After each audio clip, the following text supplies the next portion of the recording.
सर्दियों की एक सुबह थी। धुंध ने पूरे शहर को अपने आगोश में ले रखा था।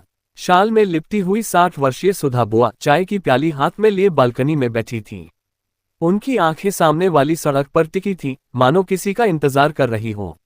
ये उनका रोज का नियम बन गया था, सुबह 8 बजे बालकनी में बैठना, चाय पीना और फिर एक खत पढ़ना। खत पीले हो चुके थे, कागज पुराना पड़ गया था, लेकिन अक्षर आज भी उतने ही ताज़ा लगते थे जैसे अभी अभी लिखे गए हों। वो खत उन्हें मिले थे आज से पूरे 40 साल पहले, उनके पति विजय के। विजय और सुधा की शादी अरेंज मैरिज थी, लेकिन दोनों के बीच बहुत जल्दी गहरा प्यार पनप गया था। विजय सेना में नौकरी करता था और कवि भी था, भावुक और सादगी पसंद, जबकि सुधा व्यवहारिक और जमीन से जुड़ी हुई लड़की थी।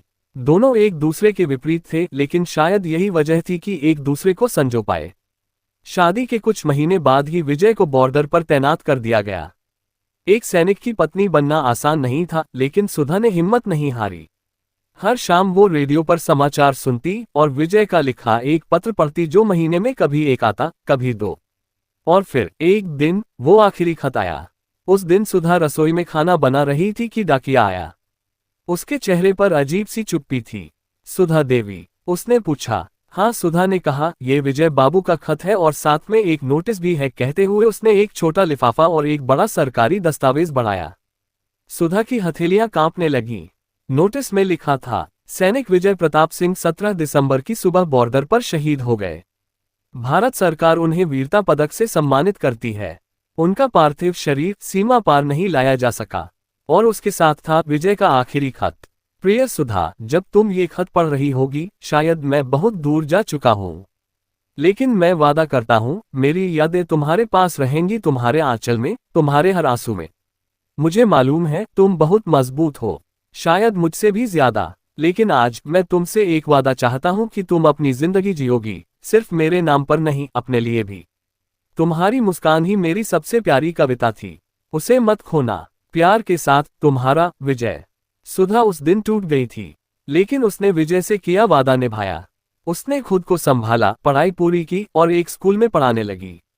उसने शादी नहीं की। कई बार परिवार वालों ने कहा, जिंदगी बहुत लंबी है, किसी को जीवन साथी चुन लो, लेकिन वो मुस्कुराकर कहती, मैं अकेले ही जीवन बिताऊंगी, विजय मेरे साथ है।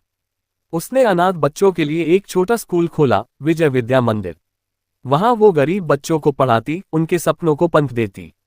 वक्त बीतता गया। आज सुधा बुआ अकेली थी। घर में न विजय था, न बच्चे, लेकिन हर सुबह जब वो चाय के साथ विजय का आखिरी खत पढ़ती, तो लगता जैसे वो यहीं कहीं पास बैठा हो, मुस्कुरा रहा हो। एक दिन दरवाजे पर दस्तक हुई। सामने एक नौजवान खड़ा था, लगभग 25 साल का, फौजी ड्रेस में। आप सुधा देवी हैं? हाँ बेटा, बोलो। मैं कैप्टन अर्जुन हूँ। मैं पाकिस्तान बॉर्डर से लौटा हूँ।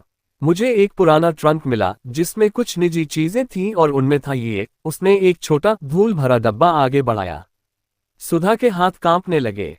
डब्बा खोला, उसमें विजय की घड़ी, एक तस्वीर और एक अधूरा लिखा खत था। सुधा, अगर किस्मत ने साथ दिया तो जल्द लौटूंगा, लेकिन अगर लौट न सका तो जान लो मेरी आखिरी सांसों में भी तुम ही थी। मैंने तुम्हारे नाम एक कविता लिखी है जो शायद पूरी न हो सके।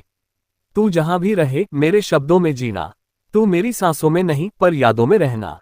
तुम्हारा विजय। सुधा की आंखों से आंसू बह निकले। इतने सालों बाद विजय फिर लौटा था, यादों की शक्ल में, अधूरे शब्दों की तरह। अर्जुन थोड़ी देर बैठा रहा, चुपचाप। फिर बोला, माँ, अगर आप चाहें तो मैं हर हफ्ते आ सकता हूँ। विजय सर जैसे लोग हमारे आदर्श हैं। सुधा मुस्कुरा दी। जरूर बेटा, अब ये घर फिर से जिंदा लगेगा। अगले दिन से एक नई सुबह शुरू हुई। अब चाय की प्याली के साथ 2 लोग बैठते थे, एक वो जो जा चुका था और एक वो जो आया था।